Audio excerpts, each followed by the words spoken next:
प्यारे बच्चों, जैसा कि हम पाठ 2 स्मृति का पार्ट 1 समझ चुके थे, ये वीडियो पार्ट 2 जिसमें शेष भाग पूर्ण किया गया है। पार्ट 1 जिसमें समझाया था कि दोनों भाई जब कुएं के पास उस सांप को डेला मारकर उसकी फुंकार सुनना चाह रहे थे तो अचानक टोपी से चिट्ठियां निकलकर कुएं में गिर जाती हैं और वह कुएं से चिट्ठी निकालने की योजना बनाते हैं।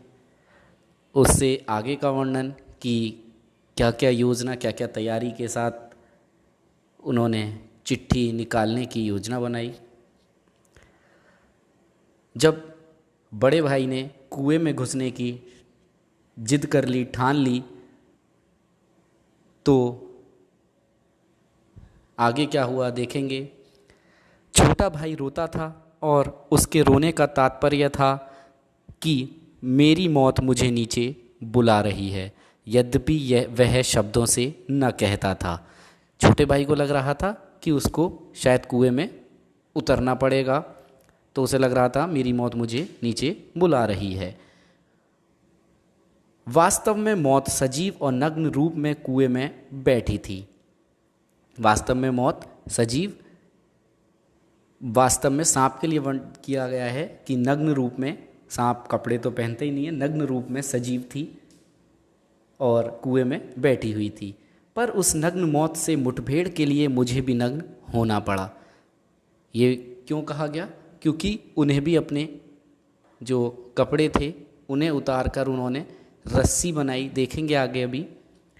तो उसने कहा कि उस नग्न मौत से मुठभेड़ करने के लिए मुझे भी नग्न होना पड़ा।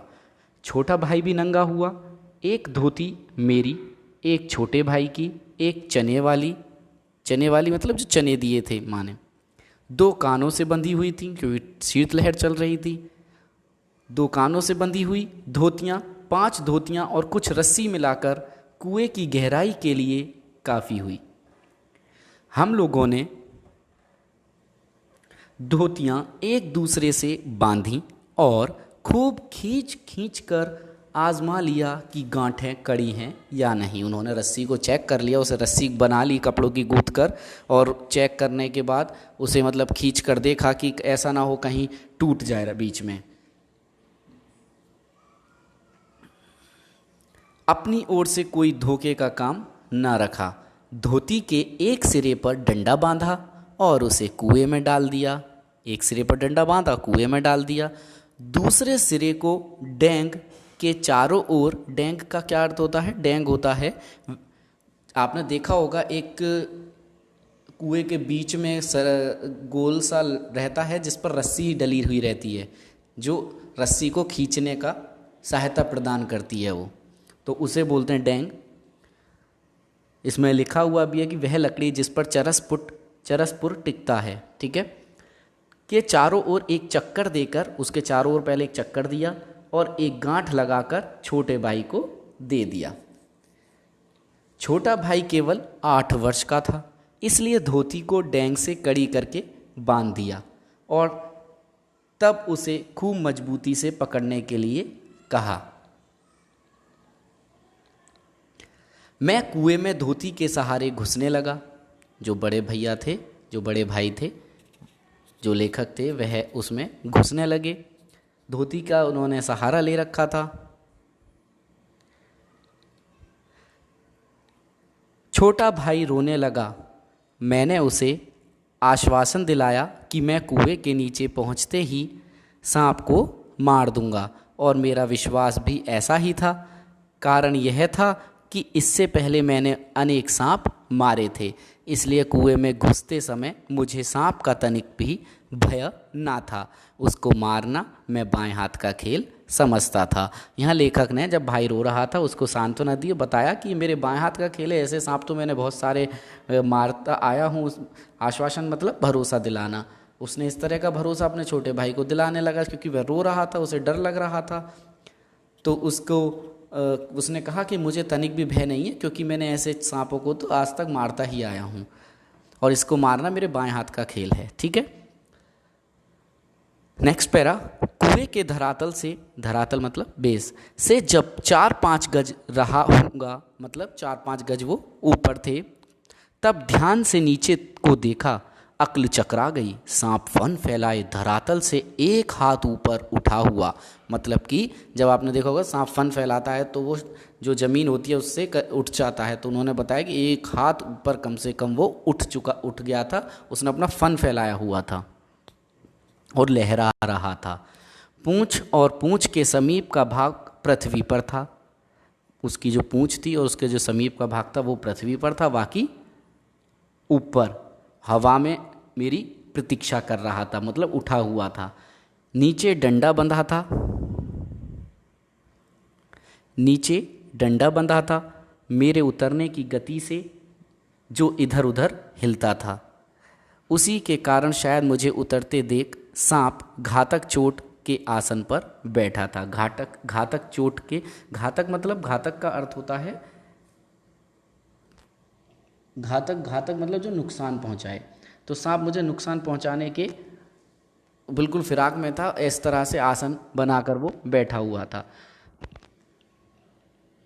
सपेरा जैसे बीन बजाकर काले सांप को खिलाता है और सांप क्रोधित हो फन फैलाकर खड़ा होता है। आपने सांप का खेल देखा होगा, सपेरा आता है, क्या करता है, उसके ज़बरदस्ती उसे छेड़ेगा, उसके फन पर मारेगा, जिससे कि वो एक साथ अपना फन खड़ा कर ले।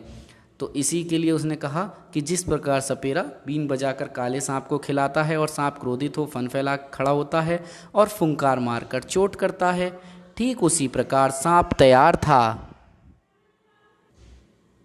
सांप जो था वो तैयार बिल्कुल हो गया था।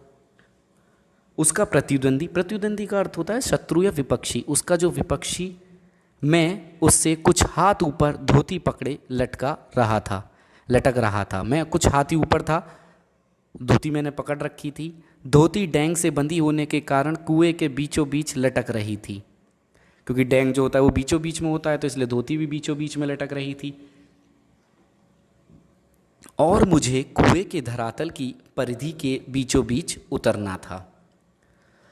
इसके माने थे सांप से 1.5-2 फुट गज नहीं की दूरी पर पैर रखना, और इतनी दूरी पर सांप पैर रखते ही चोट करता। उन्होंने कहा कि मैं उसके इस तरह से उस पोजीशन पे, मतलब धरातल पर, वहाँ जगह पर उतरना चाहता था कि जहाँ पर सांप से मैं 1-2 गज की दूरी पर हूँ, 1-2 फुट की दूरी पर हूँ और सांप मुझ पर प्रहार ना कर सके। स्मरण रहे, कच्चे कुएं का व्यास बहुत कम होता है। आप जानते होंगे कच्चा कुआं नीचे से फ्लैट नहीं होता, पूरा जो पक्का बन जाता है उसे समतल बराबर धरातल पर घेर दिया जाता है, लेकिन जो कच्चा कुआं होता है उसका जो व्यास होता है, ठीक है, जो मतलब उसका नीचे का एरिया पूरा है वो कम होता है। नीचे तो वह 1.5 गज से अधिक होता ही नहीं। ऐसी दशा में कुएं में मैं सांप से अधिक 4 फुट की दूरी पर रह सकता था, वह भी उस दशा में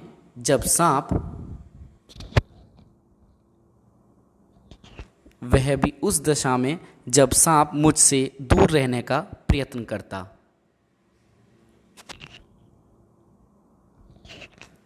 पर उतरना तो था कुएं के बीच में, क्योंकि मेरा साधन बीचों बीच लटक रहा था।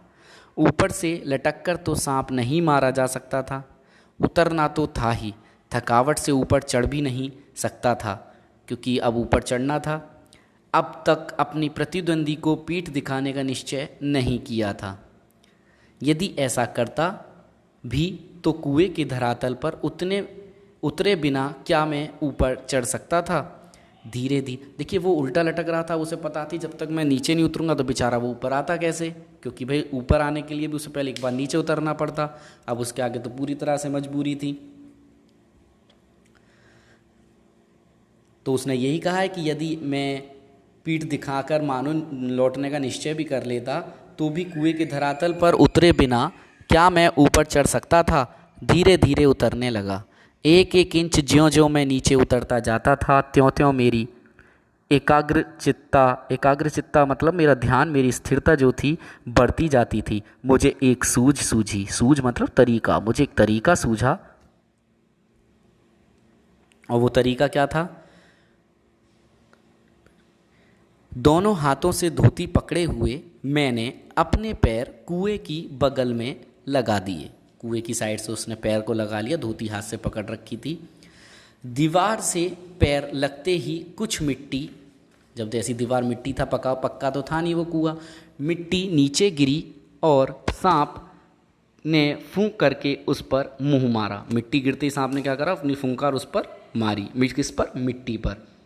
मेरे पैर भी दीवार से हट गए और मेरी टांगें कमर से समकोण बनाती हुई लटकती रहीं। जो उसकी टांगें थी उसने भी समकोण मतलब समान 90 कह सकते हैं आप, 90 डिग्री।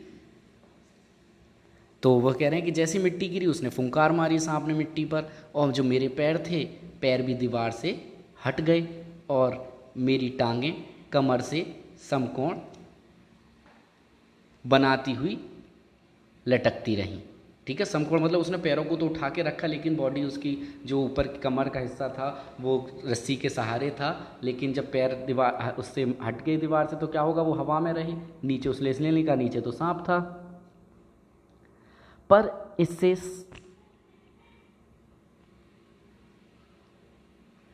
इससे सांप से दूरी और कुएं की परिधि पर उतरने का ढंग मालूम हो गया। अब उसे ये अंदाज़ा हो गया कि कुएं में कैसे उतरना है।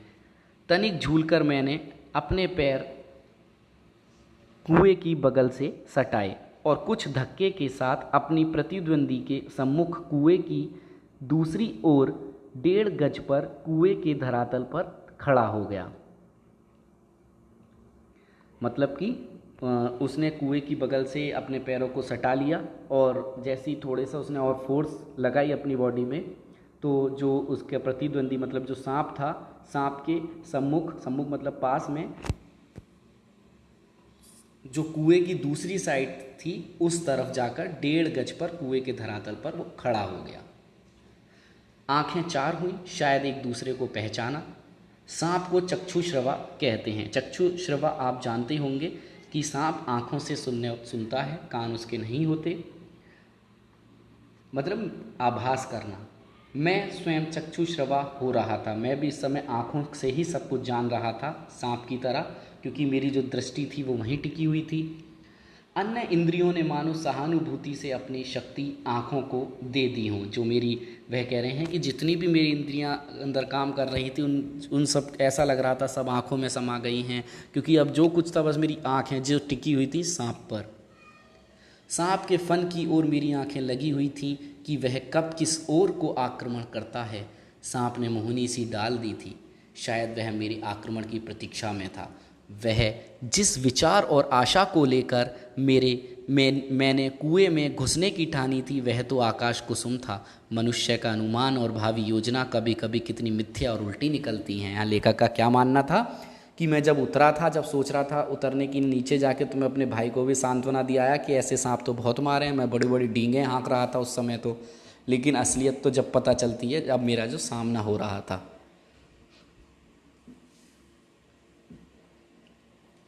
तो उन्होंने, लेखक यही कह रहे हैं कि कभी कभार क्या होता है कि मनुष्य का अनुमान और भावी योजना, मनुष्य का अनुमान कुछ होता है, भावी योजना इतनी उल्टी भी हो जाती है। मुझे सांप का साक्षात होते ही अपनी योजना और आशंका की संभावना प्रतीत हो गई।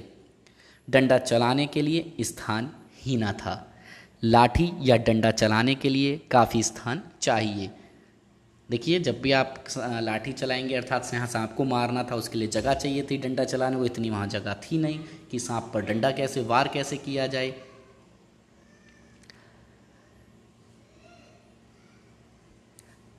लाठी डंडा चलाने के लिए जब काफ़ी स्थान चाहिए जिससे वे घुमाए जा सकें। सांप को डंडे से दबाया जा सकता था, पर ऐसा करना मानो तोप के मोहरे पर खड़ा होना था। डंडे से दबाया, पता नहीं दबा नहीं गलती से तो बाहर कर दे। यदि फन या उसके समीप का भाग ना दबा तो फिर वह पलटकर जरूर काटेगा, और फन के पास दबाने की कोई संभावना भी होती तो फिर उसके पास पड़ी हुई 2 चिट्ठियों को मैं कैसे उठाता। अब ये प्रश्न उनके मन में कि चलिए कैसे तैसे मैं फ़न को दबा भी लूँ, संभावना मानो दोबारा दबाने की होती, लेकिन जो चिट्ठियाँ पड़ी हुई थी उसका क्या। 2 चिट्ठियाँ उसके पास उससे सटी हुई पड़ी थी, बिल्कुल उसके साथ थी, और एक मेरी ओर थी। तो मेरी ओर जो थी उसे तो आराम से उठा ही लिया था, मैं तो चिट्ठियाँ लेने ही उतरा था। हम दोनों अपने पैतरों पर डटे थे। हम दोनों कौन? सांप और लेखक, सांप और मैं। वह कह रहे हैं सांप और मैं अपने अपने पैतरों पर, पैतरे मतलब अपनी अपनी स्थिति में डटे हुए थे। उस आसन पर खड़े खड़े मुझे 4-5 मिनट हो गए। दोनों ओर से मोर्चे पड़े हुए थे, पर मेरा मोर्चा कमज़ोर था। कहीं सांप मुझ पर झपट पड़ता तो मैं यदि बहुत करता तो उसे पकड़कर कुचलकर मार देता, पर वह तो अचूक, अचूक का अर्थ होता है निश्चित कह सकते हैं, वह तो निश्चित तरल विष मेरे शरीर में पहुंचा ही देता। उन्होंने कहा कि वह तो अचूक मतलब मेरे जो तरल विष, जो अपना विष था वो मेरे ऊपर तो ज़रूर ही छोड़ देता, और अपने साथ साथ मुझे भी ले जाता। अब तक सांप ने वार न किया था, इसलिए मैंने भी उसे डंडे से दबाने का ख्याल छोड़ दिया। ऐसा करना उचित भी न था। अब प्रश्न था कि चिट्ठियां कैसे उठाई जाएं। बस एक सूरत थी, डंडे से सांप की ओर से चिट्ठियों को सरकाया जाए। यदि सांप टूट पड़ा तो कोई चारा ना था, कुर्ता था और कोई कपड़ा ना था जिससे सांप के मुंह की ओर करके उसके फन को पकड़ लूं। मारना था, मारना या बिल्कुल छेड़खानी ना करना, ये 2 मार्ग थे। या तो उसे मार दिया जाए या बिल्कुल भी छेड़खानी ना की जाए, क्योंकि अगर छेड़खानी कर दी तो वो विष जरूर फेंकता अपना, और मार देते तो चिट्ठी उठी जाती। तो उन्होंने पहला मेरी शक्ति के बाहर था, क्या? मारना। बाध्य होकर दूसरे मार्ग का अवलंघन करना पड़ा। अवलंघन मतलब सहारा लेना पड़ा। डंडे को लेकर ज्यों ही मैंने सांप की दाईं ओर पड़ी चिट्ठियों की ओर उसे बढ़ाया कि सांप का फन पीछे की ओर हुआ। जैसे मैंने डंडा आगे किया चिट्ठियों की तरफ, सांप ने अपना फन पीछे किया थोड़ा सा। धीरे धीरे डंडा चिट्ठी की ओर बढ़ा, और ज्यों ही चिट्ठी के पास पहुंचा कि फुंकार के साथ काली बिजली तड़पी। मतलब सांप ने फुंकार मारी और वो बिजली किस पर गिरी? डंडे पर। मतलब सांप ने ऐसी फुंकार मारी कि उसका विष डंडे पर जाकर गिर गया। हृदय में कंप हुआ और हाथों ने आज्ञा न मानी। डंडा छूट पड़ा। डर के मारे उसके हाथ से डंडा छूट गया। मैं तो ना मालूम कितना ऊपर उछल गया। जानबूझकर नहीं, यूं ही बिदक कर, वो बिदक कर बहुत ऊपर उछल गया। उछलकर जो खड़ा हुआ तो देखा डंडे के सिर पर 3-4 स्थानों पर पीवसा, पीवसा मतलब विष के लिए कहा गया है, जिसे हम थूक बोल देते हैं, इस तरह से पीव कहते हैं उसे, पीव सा कुछ लगा हुआ था। वह क्या था? विष था। सांप ने मानो अपनी शक्ति का सर्टिफिकेट सामने रख दिया था।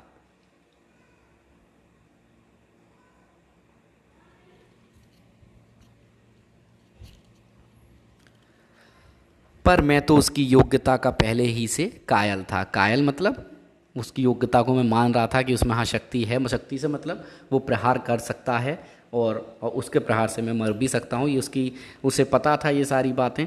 उस सर्टिफिकेट की ज़रूरत ना थी। सांप ने लगातार फूं फूं करके डंडे पर 3-4 चोटें की। वह डंडा पहली बार इस भांति अपमानित हुआ था, क्योंकि आज तक तो उसने सांप ही मारे थे, पहली बार उसका अपमान हुआ डंडे का। या शायद यह सांप का, उन्होंने क्या कहा पहले समझेंगे इसे, कि जो डंडा था भाई आज तक उसने क्या किया? सांपों को मारा ही था, लेकिन आज उसकी मजाक हो रही थी। तो यही लिखा है इसमें कि ये सांप का उपहास कर रहा था। उधर ऊपर फूं फूं और मेरे उछलने और फिर वही धमाके से खड़े होने से छोटे भाई ने समझा कि मेरा कार्य समाप्त हो गया। छोटे भाई को समझ में आ गया जब भाई उसका बड़ा भाई उछले कि आज तो भाई का काम तमाम हो गया, सांप ने उन्हें खा लिया, डस लिया। ठीक है। और बंधुत्व का नाता फूं फूं और धमाके में टूट गया। उसने ख्याल किया कि सांप के काटने से मैं गिर गया। मेरे कष्ट और विरह के ख्याल से उसके कोमल हृदय को धक्का लगा। भ्रात स्नेह के ताने बाने की चोट लगी, उसकी चीख निकल गई। उसे लगा भैया के साथ बुरा हो गया, भैया को सांप ने काट लिया और वो एक तक भौचक्का रह गया, डर गया और उसकी चीख निकल गई। छोटे भाई की आशंका बेजाना थी, पर उस फूं और जो छोटे भाई था उसने जो आशंका लगाई थी वो बेकार नहीं थी, उनका जो सोच थी उसकी वो गलत नहीं थी। पर उस फूं और धमाके से मेरा साहस कुछ बढ़ गया। दोबारा फिर उसी प्रकार लिफाफे को उठाने की चेष्टा की। अब की बार सांप ने वार भी किया और डंडे से चिपट भी गया। डंडा हाथ से छूटा तो नहीं, पर झिझक, सहम अथवा आतंक से अपनी ओर को खींच गया और गुंजल्क मारता हुआ, गुंजल्क का अर्थ होता है गांठ या गुत्थी, मारता हुआ सांप का पिछला भाग मेरे हाथ से छू गया। सांप का जो पिछला भाग था, पूंछ थी, वो मेरे हाथ से छू गई। उफ, कितना ठंडा था। डंडे को मैंने एक ओर पटक दिया। यदि कहीं उसका दूसरा वार पहले होता तो उछलकर मैं सांप पर गिरता और ना बचता। लेकिन जब जीवन होता है तब हजारों ढंग बचने के निकल आते हैं। क्या कह रहे हैं लेखक यहाँ पर कि जो सांप का पिछला हिस्सा था मेरे हाथ से छू गया, क्योंकि वो डंडे से लपट रहा था सांप, और फिर भी लेखक ने डंडे को नहीं छोड़ा। और जो बहुत ठंडा था वहाँ पे सांप जो था, क्योंकि ठंड तो पड़ी रही थी, डंडे को मैंने एक ओर से पटक दिया, उसने एक तरफ से झटका मार दिया।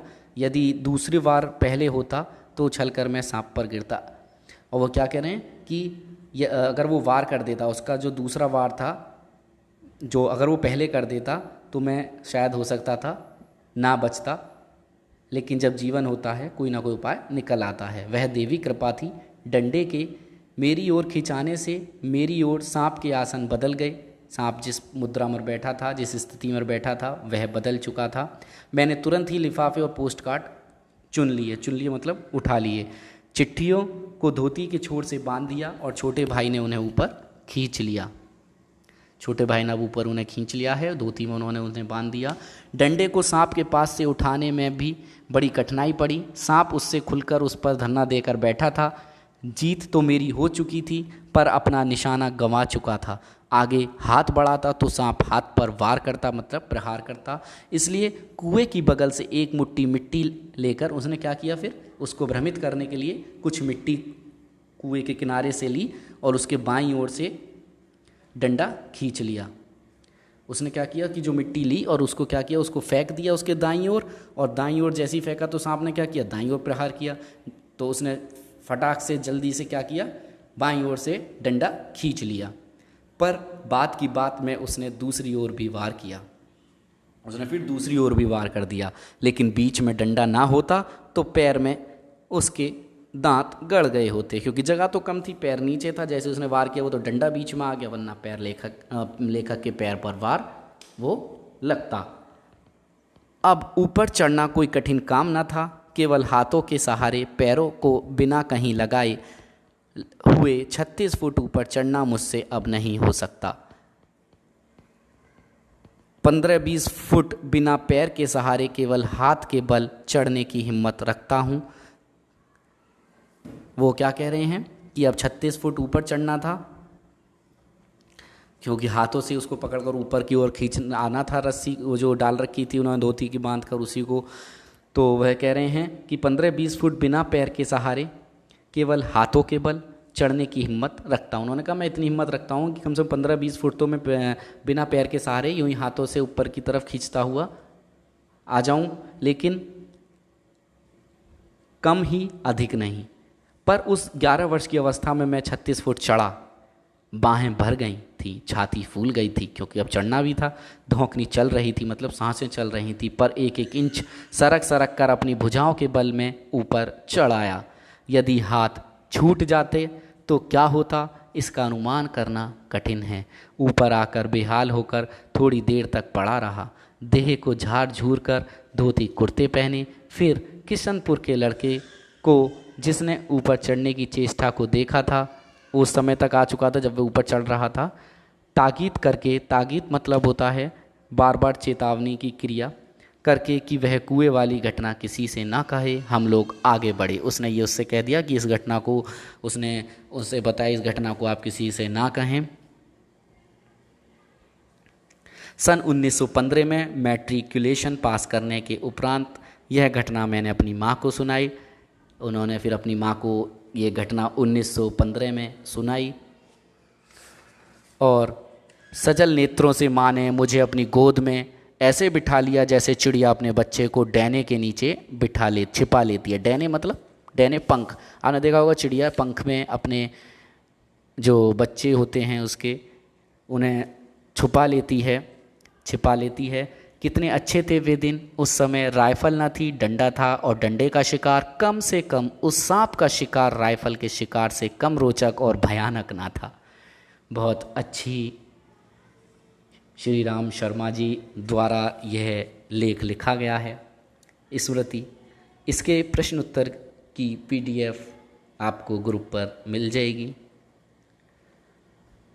आशा करता हूँ कि यह पाठ आपको अच्छे से समझ में आ गया होगा। धन्यवाद।